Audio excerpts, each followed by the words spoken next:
Hello everyone, just a quick word from your friendly editor/husband.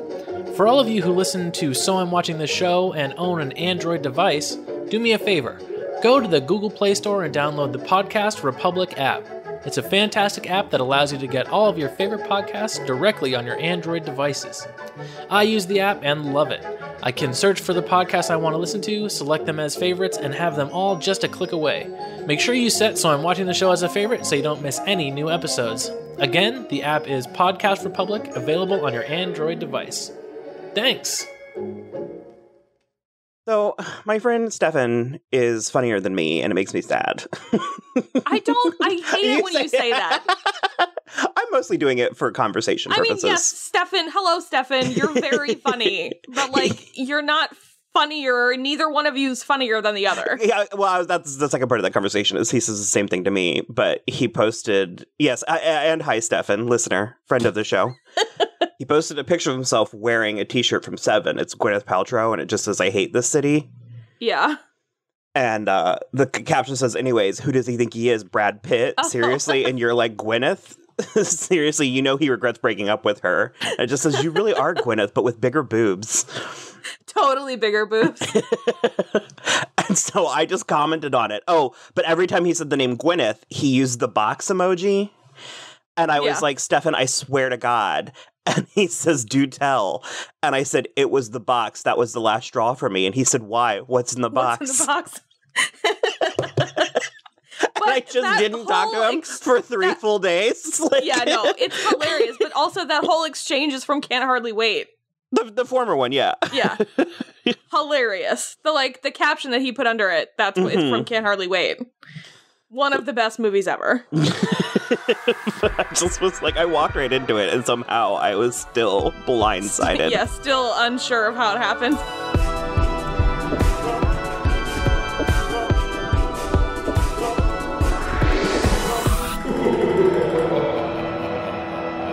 Hello, everybody, and welcome to... where did the welcome come from? You son of a bitch! I thought that was gone. It has been 4 months since you did that. Now I can't imagine any other way. I just say, this is So I'm Watching This Show? Well, usually you say, I'm Will, and I say, and I'm Kristen, and you say, and this is So I'm Watching This Show. It was the hello, everyone. No, I say that too. You do. I don't know. It's So I'm Watching This Show. Yay! Well, the music comes before that part. Oh, God. I told you this was going to be a mess. I told you. I could feel it in my bones. You spoke this into existence. It's like me with my purple suitcases. You made this happen with your mind. So, on today's episode, we are going to talk about Sleepy Hollow. And, I thought you were saying, and I was like, no. I don't know what else you plan on talking about. Little did you know. Well, I mean, I was going to talk a little bit about the actual, the legend and stuff, but primarily we're talking about was it 99 or 2000? Tim Burton film. 1999. Yes. So. Shit, 20 years old. This is maybe the first time that we've done something for its actual anniversary. Yeah. It might have been a weekend ago, but it was definitely, okay. No, November 19th. So, do you have any history or any, memories of the Headless Horseman? In real life? Yeah. Did you ever think about it? Is it anything you had to... Well, I did. I always liked the Headless Horseman. No, I mean, there was, an animated thing when we were little, I think, called, Ichabod Crane and the Headless Horseman. I watched it last night. Oh, did you? Okay, yeah. So that was the only thing I knew about until this came out, and this is definitely rated R, and I was only 14, so my mother would have never let me see it in the theater. I always liked the Headless Horseman and Sleepy Hollow, and by liked, I mean was, more, horrified. I was so scared. But it had an intriguing appeal to me, and I think the main reason is it's in this weird sort of, it's not quite like a nebulous zone, but, America doesn't have a lot of things that are its own, and especially from a folklore perspective. And it fits. It feels that, because I was talking to my brother's girlfriend and I mentioned something about it, and she said, "Oh, it's American." I was like, "Yeah, it's an American tale." And I was like, "It's the late the end of the century, the 1700s, right? Yeah, right. I think so, yeah. And she was like, I thought it was like medieval. Like, I thought it was European. And I was like, no. I was like, he was from Europe. He was a Hessian. But I was like, it's an American thing. And so I really kind of always thought that was cool because it feels old world. Yeah, it does. I mean, it feels European. Mm-hmm. And so I remember the Disney one, which, like I said, I watched it last night and it was actually really boring. It was weird. I don't know. I wish I felt better about like older things. And I like some older movies. Like I've mentioned before, Sunset Boulevard is one of my favorite movies.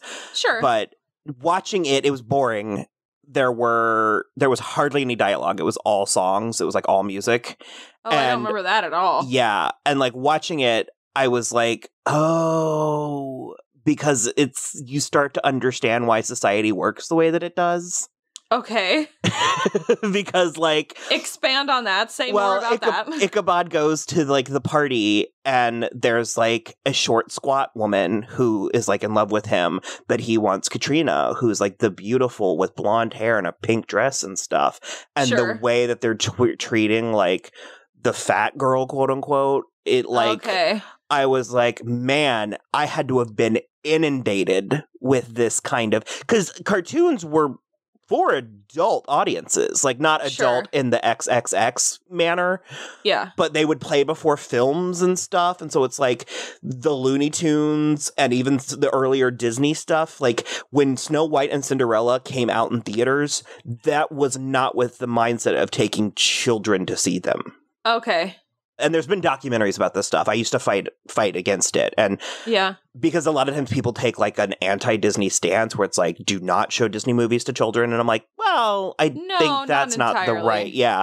But I was like, you need a healthy understanding and stuff. But do you know what's so interesting? I love that. Isn't that like one of those laws of the universe or whatever, where like when you hear something when you learn something for the first time, you're more likely to hear about it like in rapid succession after? Is that a thing? Because that... Well, I mean, it is a thing that happens. I just don't remember if like it has a name or whatever, but it's so funny that you said that about the fat lady in the animated one, because I was listening to My Favorite Murder today, and they do a thing at the end where, because they talk about such dark subject matter, they like have something that they're happy about every week.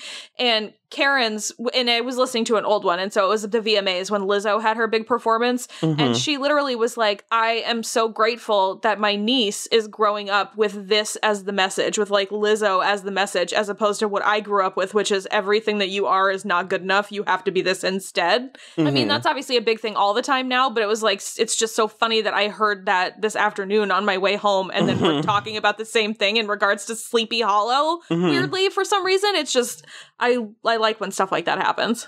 Yeah, I think it's because you don't notice it when you're a child. You don't notice it at all. And well, because it's like it's still strangely indoctrinating you at every turn. You're not conscious of it, but it's still happening. And I will say, I mean, they did introduce Katrina as like perfectly plump, but it's like they meant her bosom and her cheeks, like not her waist and stuff. And it just like, I was like, man, because this can't be the only time. Like, that must have been but one of a dozen, or like... Yeah, I mean, how many older Disney or animated or any kind of movie is like the fat lady evil, or, you know, desperate, too sexually or sad, adventurous, or it's just like the Once Upon a Time thing, where like the minute that Emma had control of her own sexuality, she was dark evil, Emma. And it's like, that's not a great message.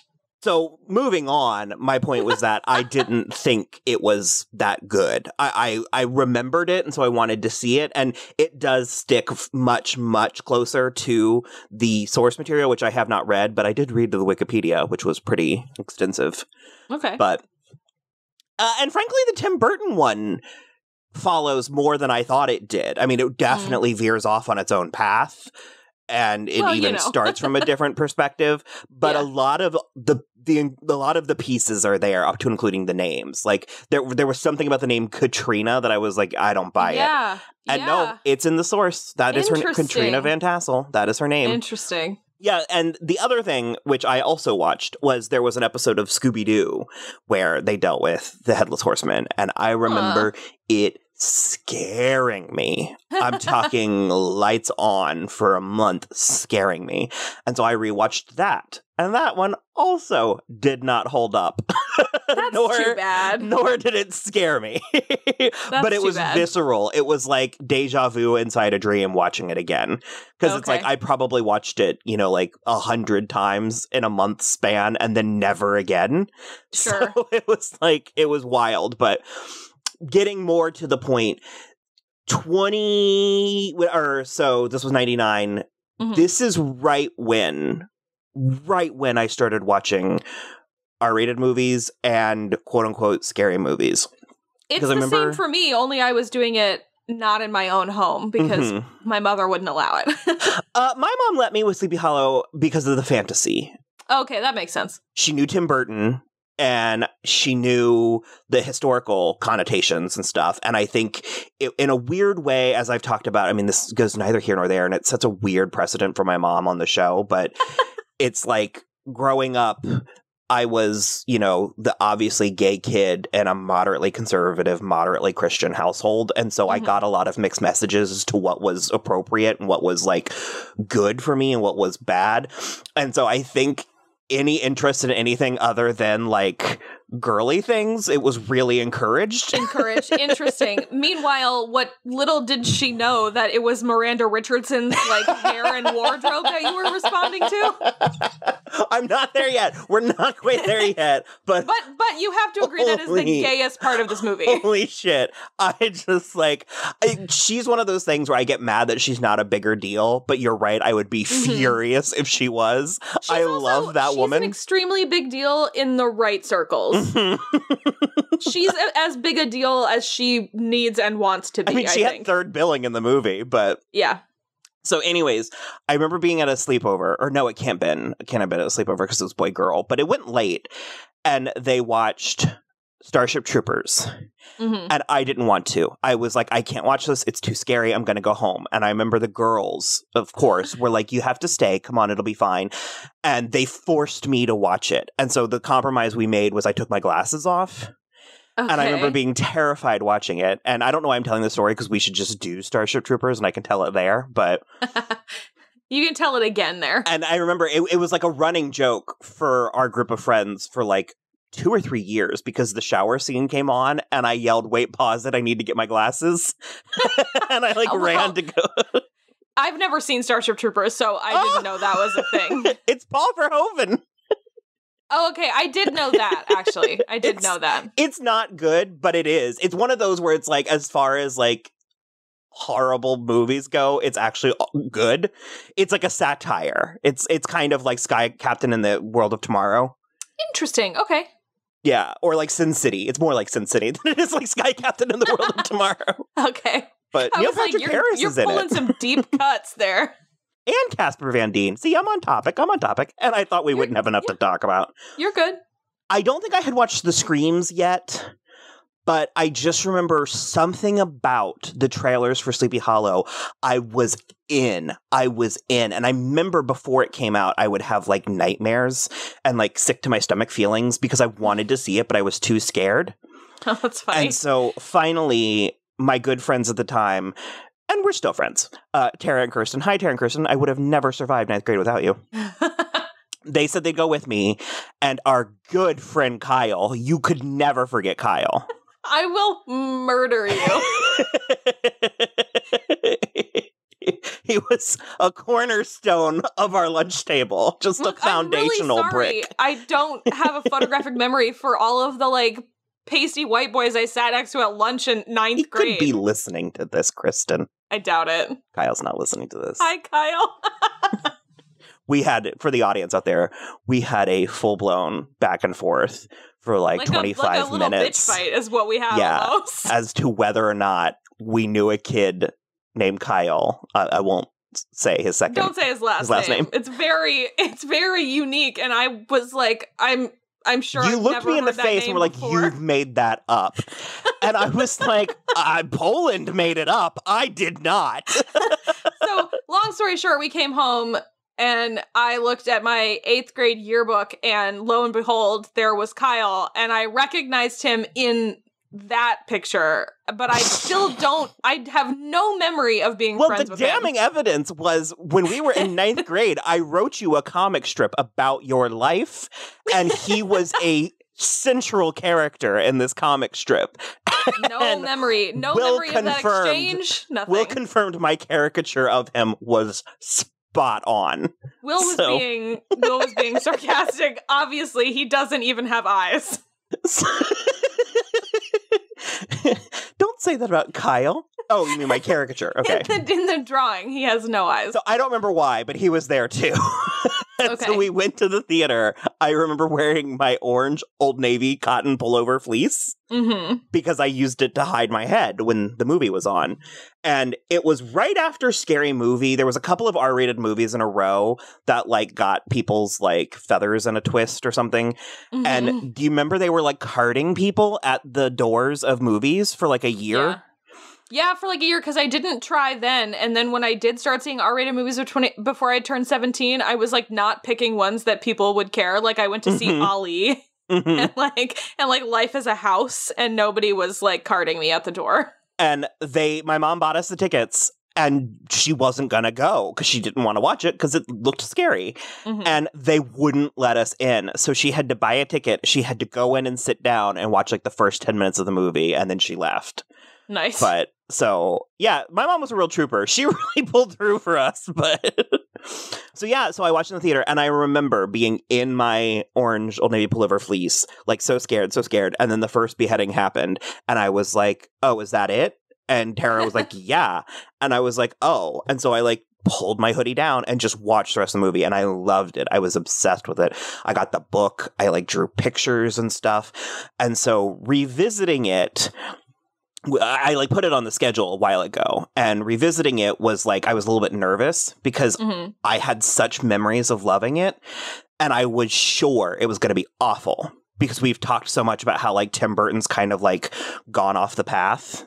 And yeah, but this was 20 years ago. He hadn't gone off the path yet. It was. I mean, Planet of the Apes was like 2 years later.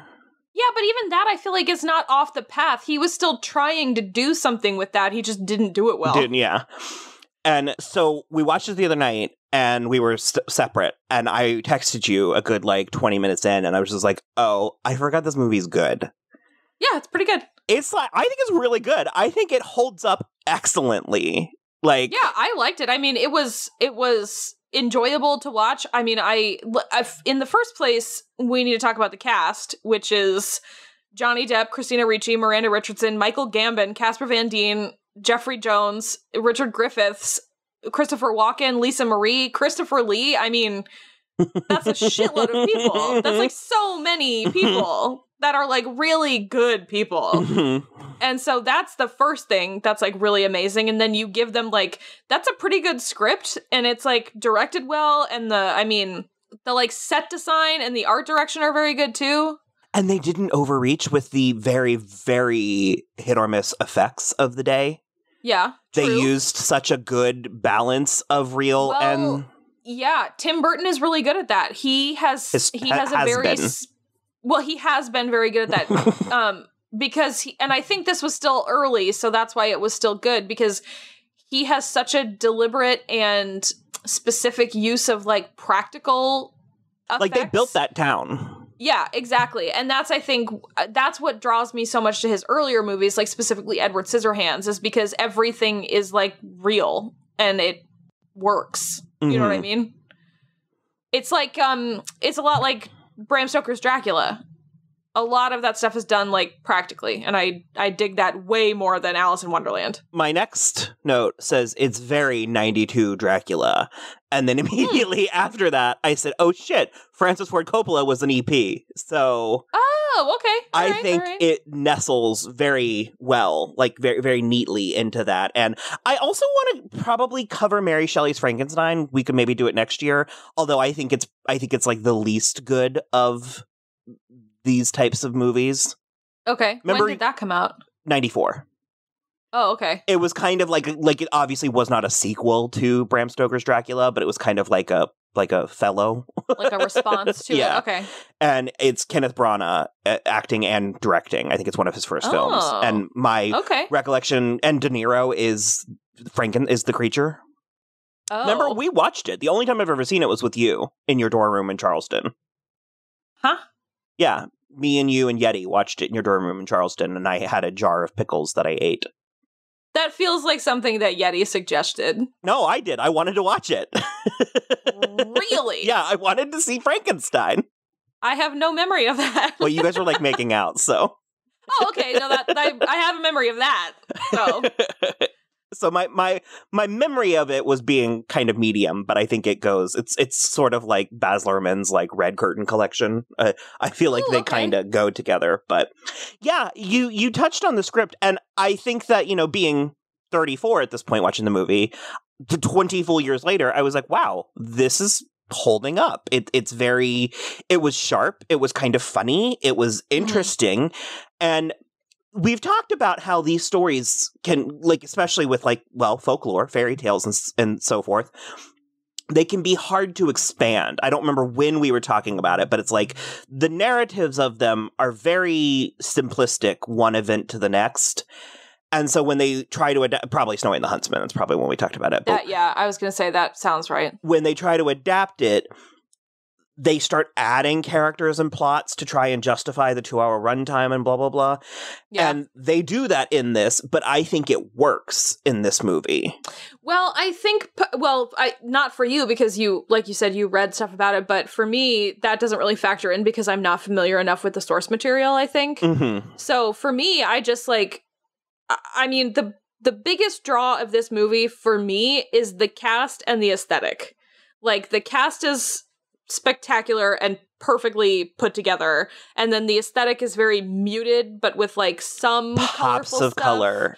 Yeah, but like not like, you know, it's not like those creepy photos where like the kids' cheeks are like rosy pink and like there's a yellow rose or whatever, you know what I mean? But it is very aesthetically pleasing in like a grim way. Yeah, it has almost a sepia tone, but then there will be because I feel like what I'm about to explain sounds like those creepy photos. But I was gonna say it'll be like a pink dress or like basically anything that Miranda Richardson wears. Yeah, well, she wears just a lot of black and white, but she has a couple gold numbers, like and there's golden. a purple. Yeah. So, but yeah, I mean, it just is. I don't know, because I generally, and neither do you, we both of us really enjoy colorful things, very colorful movies and bright things, but this is just, the aesthetic is so complete. Even though it isn't colorful, it has such an aesthetic. So I loved it. There were a handful of, and considering how much I like this movie, I really have not seen it that many times. Like years, possibly even a decade passed between last time that I watched it. But I have several images from it that are very seared in my mind. Both of the terrifying scarecrows are one of them. The tree, the shot specifically of Lady Von Tassel? I already said it. Yes. Von Tassel? Miranda Richardson, where she's gardening and the horseman comes up behind her. I viscerally remember that shot. From the movie theater. We started to touch on it, and we're here now. So what precisely is it about Miranda Richardson that makes her so amazing? I honestly don't know. Because you're there with me, right? Oh, I'm for sure there with you. I think Miranda Richardson is great. And I mean, I can't say that it's 100% Rita Skeeter, because I feel like I loved her before that, but Merlin. I couldn't tell you where it started. It was Merlin for me, which penchant for playing witchy twin sisters, but true dual roles. But very she was in a series of the like Hallmark she was in a version of Snow White with Kristen Kirk, where she was the evil queen, and she wore this like gorgeous, it was like purple and orange, thick striped gown. Interesting. It was very stunning. She is in The Crying Game. That's an excellent movie. And I think, probably Sleepy Hollow. And then Rita Skeeter. Yeah, I think she's been in enough things as I was growing up. It's kind of like Leslie Ann Warren. She just kind of popped up in enough things that I really latched onto her. But I think a lot of it's between Merlin and this movie, because there's a point where she's in the Phantom of the Opera too. right. And she's the queen in that Julia Stiles movie, The Prince and Me, which I actually know, no irony, I love that movie. But I mentioned she was third billed. And so if you're watching this movie, because that's another thing, when I was like 14, I was not following the mystery at all. And okay, sure. Watching it this time, I think I got it. Well, yeah, watching it this time, there's a lot of names. there are a lot of names, and they're all Van something. Mm-hmm. And then watching it this time, I was like, damn, these Puritans are acting crazy. Like, they are all just banging each other and going behind their backs and getting pregnant out of wedlock with the widow and all kinds of shit. And I was like, no wonder this guy's lopping off heads. But I mean, I would imagine it's probably fairly accurate, to tell you the truth. No, I'm sure it is. I mean, there's so many. There were two extremes. Where stuff like this happened. This and the witch. That's it. You know what I mean? Yeah, right. In the actual story, the William Irving story, there is Ichabod Crane, and he is a school teacher. He does come from out of town. He shows up there as like the new schoolmaster. Uh-huh. There is Brom, and there is Katrina and her father, and that's about it. Those are the only real characters. And their roles are fairly similar. Ichabod courts Katrina, and he was not very attractive. Like, he's described as being tall and lanky with a giant nose and a weak chin and stuff. But he was charming in a way that, like, Brom and the other boys were brutes. And you don't say. Katrina liked him. And so then one night there was a big party where they told a bunch of ghost stories, and then Ichabod got scared. And when he was going home, the horseman showed up, and he tried to make it past the bridge, and the horseman threw the like pumpkin head, and then he disappeared. The next morning there was nothing left. And Ichabod. So it ends in a, like, the story actually acknowledges that it's a story. And it's like, some people say he ran away and just went to another town where he met a wife and got married. I suspect Brom and the other boys might have killed him. That's one of the versions. Yeah. And one of the other versions is that the horseman was real and took him to the beyond. Interesting. But it ends with Brom marrying Katrina and implying that he might have been the horseman. So he doesn't deserve it. Casper Van Dien does not deserve Christina Ricci. Sorry, no. No. I will not allow it. With the two of them, between Johnny Depp and Casper Van Dien, in what reality am I picking Johnny Depp? Well, I'm picking Johnny Depp. This is a well-established dynamic for sure. I'm absolutely picking 1999 Johnny Depp. It's a good Johnny Depp. It's a good Johnny Depp, and he wasn't, as you frequently discuss, he wasn't phoning it the fuck in quite yet. I would argue the only better Johnny Depp than this is Chocolat Johnny Depp. Mm-hmm. Because he is an Irish gypsy in that movie. And I'm just saying, things. Casper Van Dien's hair. Okay, fine, his hair, but So yeah, so that's the bulk of the story. So this, obviously, the ending of it and the mystery behind it. I will say the other thing that's true is that the horseman was a Hessian, which I thought was something that they made up for this movie, but it's in the William Irving version, and actually they did a episode of Who Do You Think You Are with, I think, Rob Lowe. And he had Hessians in his... What is a Hessian? They were German soldiers who most notably served as auxiliaries to the British Army during the American Revolutionary War. Oh, okay. Okay. That's what I was gonna say. Well, I looked it up. Sorry. I was on it. I was like, I know exactly. You're like, I wrote it down. So I know it from that episode of Who Do You Think You Are? Because it's also well documented how much I fucking love that show. You do love that show. You really do love that show. It's kind of like story templates. Like, history is such a mine. Like, you can really, it's like a wealth of characters and dynamics. So when I watch, when there's actors that I enjoy and I like to see them interact in kind of real ways, and then they weave these stories about their ancestry, it's very, I find it very creative. So yeah, I agree with that. Yeah, so that part was true, although in the book his head was knocked off by a cannon. But I liked the two little girls. Yeah. That one is such a shit. I remember being like 14 and was like, that girl snapped that twig. But I guess that does bring us back to Miranda Richardson. There's a point where she's very clearly a presence in the movie. And obviously I remembered how the movie ended. And again, obviously full spoilers at this point. But even knowing where it's going, there's a point where I'm like, they keep insisting she's a character, but she's not really doing anything. And then she has one very crucial, very somebody shit on the coats moment. Did you notice that? Doesn't she? Yeah. They're talking about... I love those moments in movies because until I watched that Dane Cook thing, that special that he had, I had no way to put words to terminology for it. To how that would make me feel. And now that's just like in our vernacular. Where like when somebody is like still there and they pop up and they're very, very suspiciously and very intently, they lampshade like, something. Yeah. I'm like, they shit on the coats every time. I feel the need to explain it, but it's a Dane Cook bit. I feel like we have explained it before, have we not? But that's assuming everybody listens to every episode, which I don't think they do.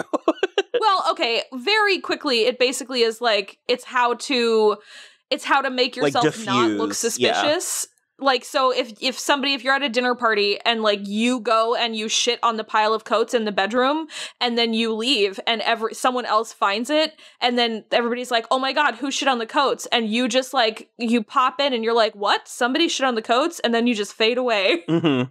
And that's it. And that's how you keep yourself from being suspicious. It's very, I wonder how these beads got there. They must have fallen off somebody's costume. Exactly. Showgirls. Exactly. Boom. So yeah, she has that moment and it's like from then on, it's like, okay, I think I know what we're dealing with here. Yeah. But this has a 19-year-old Christina Ricci. She was always kind of... Is she only 19? Uh-huh. Is that too young for you? Well, Johnny Depp's too old for her in this movie. Absolutely. That checks. What are you talking about? Like he's 36 in this movie. That checks. And so she was always special to me because we kind of grew up with her. She's 5 years older than us. Yeah. And so at every moment, I remember kind of looking up to her. Certainly for a while. Between Casper and Sleepy Hollow, you know? Well, yeah, and for me, Now and Then, and when I was a little older, I watched Mermaids, in which she's even a tinier little Christina Ricci. Mm-hmm. But yeah, I mean... I've known who Christina Ricci was as long as I can remember knowing who actors are. Mm-hmm. This one also features one of my favorites. She's not in a ton of things, but I love Lisa Marie. And I think, honestly, she was Tim Burton's muse for a hot minute, and she's why I didn't like Helena. She was his wife for a minute, too. Were they married? They were together. I knew they were together. I didn't think they were married, but... No, he threw her over for Helena Bonham Carter. Oh, yeah, because she's why I didn't like Helena Bonham Carter for a long time. Okay. Because I had loyalty to Lisa Marie. But we liked Mars Attacks. Like, it's one of those movies that, like, me and the neighborhood boys watched and stuff. And I loved The Martian Lady, The Martian Woman. It's like, that's like one of my favorite. I've been trying to compile a list of characters that all gay boys just understood, that they all got. Like the diva Pava Laguna is on there, you know, like Uma Thurman's Poison Ivy, and the Martian Woman is one of them, like absolutely. Yeah.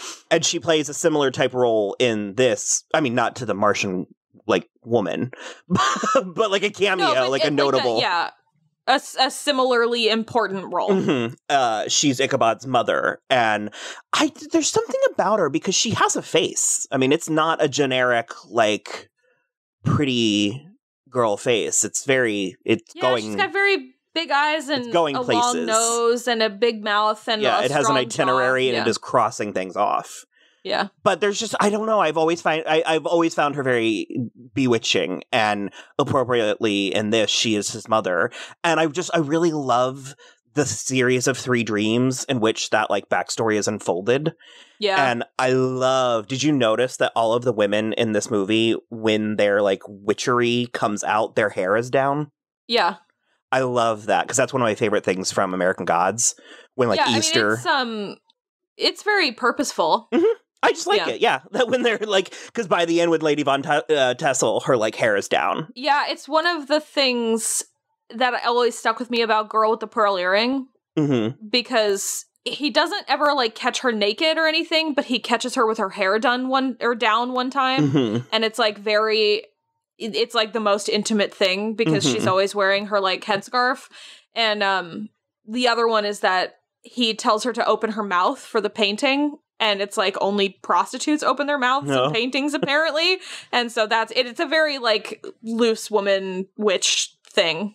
Love it. And we love to see it. Too. We do love to see it. Because I just love that, because also her like corset becomes gradually unlaced. And I thought I remembered her being actual tits out, which frankly I think should have been at one point, but it was rated R. She could have been.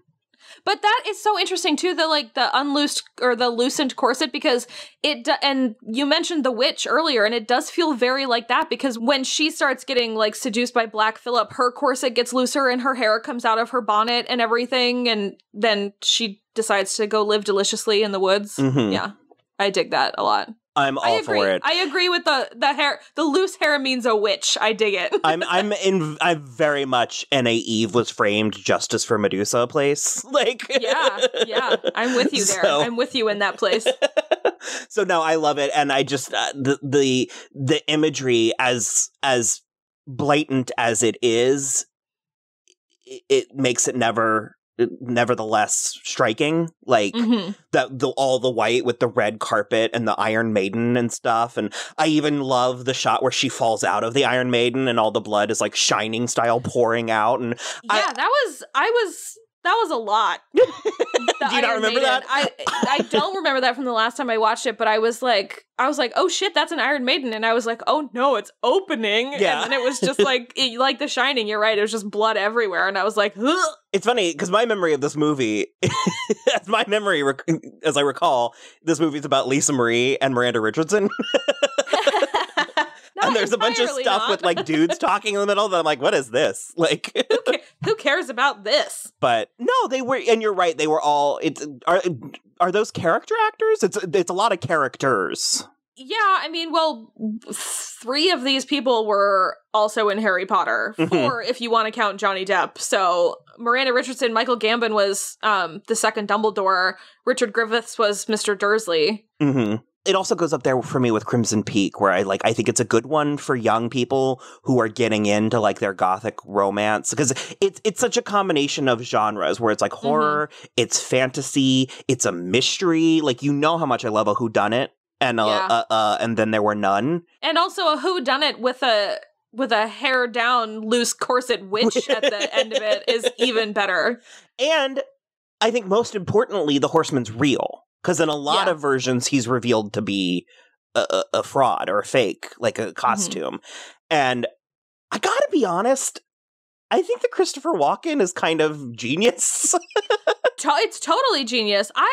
Christopher Walken is one of those dudes where, like, he is, at this point, almost a caricature of himself. Oh, beyond. And or beyond. So he's almost circled back around to, like, a normal dude again. But, like, he has had such a career, such an interesting career, and I have seen not even a fraction of the amount of movies that he's done. Because this was the same year as that Fatboy Slim video that he was in, Weapon of Choice. Yeah. So let's just see. 1, 2, 3, 4, 5. He had 5 things come out in 1999, one of which was Blast from the Past. So he did Blast from the Past and Sleepy Hollow in the same year, and then 3 other things in addition to that. And I find that fascinating, because on the other end of the spectrum from Johnny Depp, I think, is someone like Christopher Walken, who I have never seen phone it in anything, no matter what it was. Oh, I wouldn't know what it looked like. Like, what would Christopher Walken phoning it in look like? That is fair. That is a fair thing to say. But I just feel like maybe it's because he's, like, crazier, like, looking and sounding and acting, but, like, I have always been, like, he draws me in when he's in something in a way that, like, while I still like going to see Johnny Depp, I can tell that there's nothing behind the eyes sometimes. And so it's like, it's so wild that he's been able to do that for so long, too. He's been acting since 1953.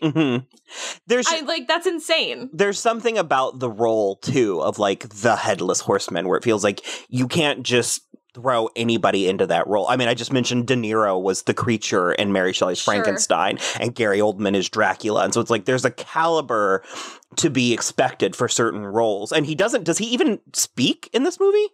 I don't think so. I don't think he has dialogue. There's a lot of But, yeah.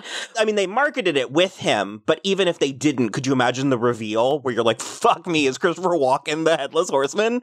Totally. Like if this were coming out today, or if I were the age I am now in 1999, I would have been like, superb. Mm-hmm. Like, that's the best casting choice I could imagine. And with the teeth and the hair and everything, I just, everything, like, the more that I'm getting, like, hyped talking about it, because it's like, obviously it's nostalgic for me because we spent 20 minutes in the beginning of this movie talking about that, or this episode, but it's like, I just think it's so, it's such a relic. I think it's such a perfect little thing, and I think one of my favorite things about it is it's not overdone. It's not, like, I would love Hocus Pocus so much more if it didn't have that insane revival where now it's meaningless. Do you know what I mean? Mm-hmm. Yeah. It's like, where it's like, oh my god, do you like Hocus Pocus? Yeah, I watch Freeform too. Yeah, because do you remember I resisted for a long time, and then two years ago I watched Hocus Pocus for the first time since, and I was like, it's actually really good. It's actually really funny, and it's kind of dark.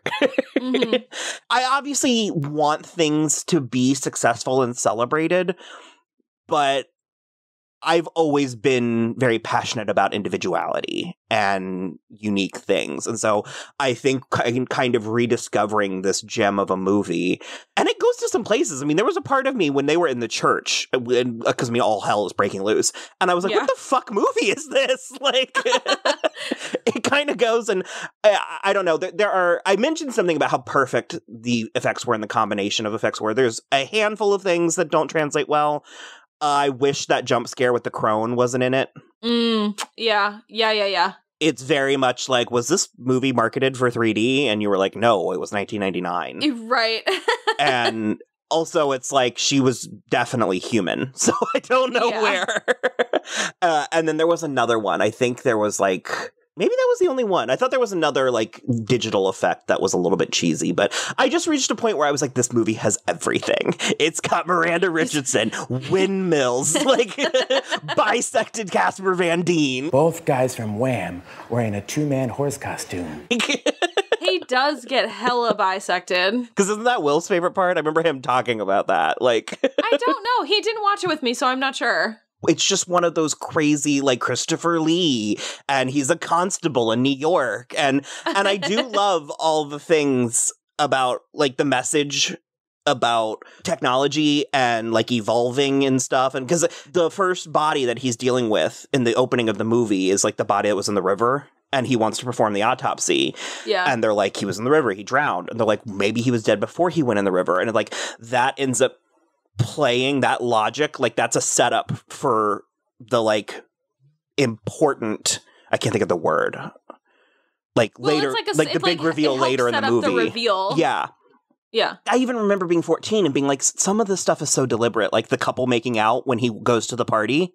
Yeah, They make such a point to show you that, but you don't understand why until the end. And then, like, Miranda Richardson gives that big, like, show-off scene where she's, like, explaining her plot James Bond style and stuff. It's very, it just leans into so many of the tropes in all of the best ways. It's almost like it's almost like a satire in a lot of ways. I don't know. I really loved rewatching this, and I was so thrilled that it held up as much as I thought it did. Yeah, I definitely liked it as much as the last time I watched it, though I don't remember when that was. I mean, I think it has to be within the last decade, but I don't remember when. But I definitely liked it, and like I said, I enjoyed and still enjoy the movies of Tim Burton and Johnny Depp up through the mid-2000s. Mm-hmm. So it was definitely fun. I remember liking Charlie and the Chocolate Factory, and I remember learning immediately after that was the wrong opinion. So no, you're fine. Maybe we should revisit that one. We can revisit that. That's the correct opinion. Yeah, it's good. I remember thinking it was great, and I never liked Willy Wonka because it scared the shit out of me as a kid. So I was fully prepared for another version. Well, I really do like Willy Wonka. We can do both of them, because I haven't seen... The boat scene is my favorite scene. Isn't there, like, a dissertation on Tumblr about it that's really good? Probably. You're like, that checks. That sounds right. That sounds like the discourse that I don't want to get into. So, it feels like we're winding down. Is there anything else that you wanted to touch on? I think the romance is fine. It doesn't move mountains for me. Yeah, so I deliberately didn't look up how old they both were at the time because I was like, this doesn't feel appropriate, but I don't want to ruin it because I did think it was very cute and I thought it did work like enough in a movie that's not about the romance. And his there's a fancy word for it. He's being a gentleman, like chivalry. There you go. Sure. Yeah. With her. Yeah, I agree. A gentility, maybe. Mm-hmm. Yeah. That's like goes back to what I was saying, I think, in the Coco episode, where he has like interesting. We haven't recorded that episode yet. It comes out later in the week. No, but he has a very specific aesthetic, Johnny Depp does, where he's very pretty, and so women like him, but he's not so masculine that men are like intimidated by him. And I think no Casper Van Dien, I'll tell you that much. Casper Van Dien, that's for true. But I do think that lends itself to specifically the character of Ichabod Crane, who is supposed to be like less of a brutish man in this time period. I mean, like I said, he's literally written and described like a dweeb in the version. Well, so. I don't consider Johnny Depp a dweeb, but I mean, his portrayal is certainly. It's a little dweeby. Yeah, I was going to say those goggles that he puts on. It's like, well, that's just so steampunky. Mm-hmm. Like, that's what I was trying to say about the way that Tim Burton movies and, like, their technology and the effects and stuff is, like, everything operates in a very steampunky manner. So that's, I think, why why he managed for so long to stay mostly away from the special effects, is because so much of his stuff has that steampunk feel to it. And I liked the kid. I liked the kid in this one because I was that age. I was Masbeth? Yeah, I was 14 when watching it, and I remember just completely relating. And I like the happy ending, and I like the happy little family that they have in New York. I love this movie. I loved revisiting it, and I'm probably going to make a point not to watch it too much, but I'm definitely bumping it back up my list. Yeah, I think that's fair. I mean, this is like a good Halloween time movie for sure. Absolutely. Well, like I said, especially with Dracula and a couple others, it's like it's worth dusting off and getting out every couple of years. Honestly, do you know what this is really a good companion piece to, which I know you've never seen and we should watch it soon, is From Hell. I have never seen that, and I love Heather Graham. So much. Is very good. Her accent I thought that movie was terrible. Ridiculous. It is terrible, but it's amazing at the same time. Can we finally watch Perfume? Huh? Can we finally watch Perfume? Sure, yeah. With From Hell? That, like, we talked about doing, like, a romance movie thing in February. Can we make it, like, gothic romance, like, dark? For sure. And do, like, From Hell, and do, like, Perfume, and, like... If you let me make you watch Jane Eyre. I'll watch Jane Eyre. Yes. Okay. I've kind of wanted to watch it. I like both of them. Plus, then you could and I also like Mia Wasikowska again. Ah. Yeah. It was a penis joke about Michael Fassbender. I get it. Okay. I mean, it has a social security number. I believe it. Okay. Cut us off. This was a mess. Are we done talking about Sleepy Hollow? Messy episode. Messy. I guess so. Oh, well, my last note just says, LOL, when Lady Van Tassel says, watch your head, as they run into the windmill. So good. But that's like, when you do it just right, it's like, oh, God. So, okay, coming off. Miranda Richardson. Okay, as always, you can follow us on Twitter, @SoI'mWatching, Instagram, @SoI'mWatchingThisShow. We are also on Facebook and Tumblr, So I'm Watching This Show. No songs to speak of, so... And then other than that, just please rate, review, and subscribe on iTunes or YouTube or Podcast Republic or wherever you listen. And that's it for us. Bye!